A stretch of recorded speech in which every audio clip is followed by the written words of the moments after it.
বন্ধুরা, এইটা কি বলুন তো? এটা হচ্ছে কলার থোর। আপনি তো এটাকে অনেকবার রান্না করে খেয়েছেন, কিন্তু আজকে আমরা এইটা দিয়ে একটা নতুন রেসিপি বানাবো, যেটা কি সবার পছন্দ হবে। একবার বানিয়ে খান, দেখবেন এই নতুন রেসিপিটা খুব পছন্দ হবে।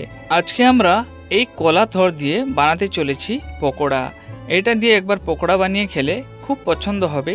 যে খাবে সে বুঝতেই পারবে না যে কোন জিনিস দিয়ে আপনি এই রেসিপিটা বানিয়েছেন। প্রথমে এর ছালটাকে এরকম ভালো করে ছাড়িয়ে নিতে হবে। তারপরে এটাকে ছোট ছোট পিস করে কেটে নিতে হবে।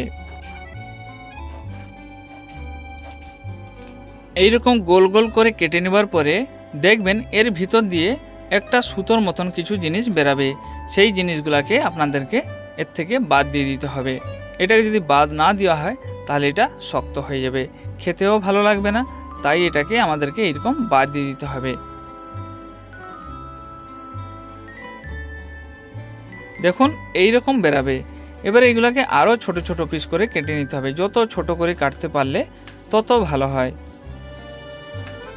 ভিডিওটা অবশ্যই আপনারা শেষ পর্যন্ত দেখবেন। ভালো লাগলে লাইক, শেয়ার, সাবস্ক্রাইব অবশ্যই করে নেবেন।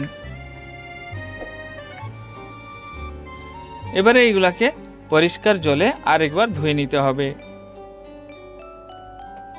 এইগুলাকে ধুয়ে ভালো করে জলটা নিচড়িয়ে নিতে হবে।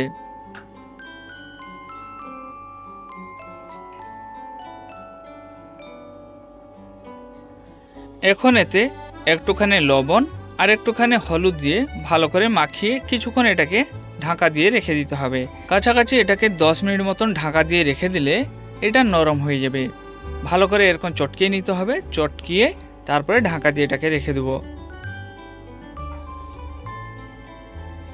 এবারে একটুখানি আদা, 4-5 খানা রসুনের দানা, 2-3টে কাঁচা লঙ্কা, এইগুলাকে আমাদেরকে ভালো করে থেতো করে নিতে হবে।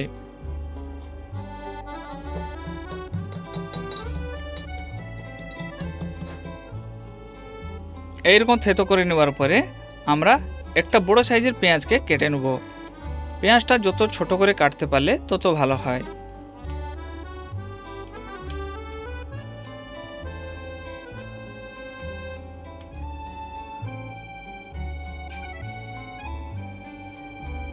দশ মিনিটের পর এর থেকে জল বেরাতে শুরু করেছে। লবণ হলুদ মাখিয়ে কিছুক্ষণ রেখে দিলে এটা নরম হয়ে যাবে আর এর থেকে জল বেরাতে শুরু করবে। এটাকে ভালো করে নিচড়ে এর থেকে জলটা বার করে দিতে হবে। এবারে এর সঙ্গে কাটা পেঁয়াজ, আদা রসুন থেতো, একটুখানি গরম মশলা নাহলে চিকেন মশলা, অল্প একটু হলুদ গুঁড়া, অল্প একটু লঙ্কা গুঁড়া, অল্প একটু জিরা, কাঁচা জিরা, তার সঙ্গে স্বাদ হিসাবে লবণ। বেশি লবণ দিব না, কেন প্রথমে আমরা লবণ দিয়েছি। এবারে এর সঙ্গে আমরা দিয়ে দেবো বেসন, 2 থেকে 3 চামচ দিয়ে দেবো কর্নফ্লাওয়ার। এবারে এই সবগুলোকে ভালো করে মাখিয়ে নিতে হবে। মাখানোর সময় একটুও জল দেওয়া যাবে না। জল দিলে এটা বেশি পাতলা হয়ে যাবে, যেটা কি আমরা যখন এটাকে বানাবো একেবারে ভালো হবে না। এমনি এটাকে মাখাতে মাখাতে এটা পুরা মাখানো হয়ে যাবে। এবারে তেল গরম হওয়ার পরে এটাকে ছোট ছোট পিস করে আমাদেরকে তেলে দিয়ে দিতে হবে। তেলে দিয়ে এটাকে ছাঁকতে হবে।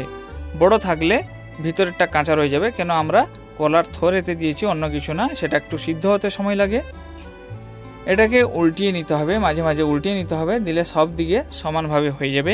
গ্যাসের আঁচটাকে মিডিয়াম করে এটাকে ছাঁকতে হবে। এখন এটা হয়ে আসছে, পুরো লাল কালার হয়ে গেছে। এবার এটাকে ছেঁকে নিতে হবে। থোড়ের সঙ্গে বেসনটা মাখানোর সময় আপনি চাইলে একটুখানি খাবার সোডা দিয়েও সেটাকে মাখাতে পারেন, না দিলেও কোনো অসুবিধা নেই। এটাকে যখন ছেঁকে রাখবেন একটা পেপার কিংবা টিস্যু পেপারের উপরে রাখলে সব থেকে ভালো হয়। এবারে দেখুন কত সুন্দর এটা ছাঁকা হয়ে গেছে, একেবারে মুচমুচে হয়েছে, খেতে খুব সুন্দর লাগবে। বিশেষ করে বর্ষাকালে এটা খেতে খুব দারুণ লাগবে। যদি আপনি সন্ধ্যাবেলার সময় এটা ছেঁকে খাচ্ছেন বা কাউকে খাওয়াচ্ছেন, খুব সুন্দর লাগে।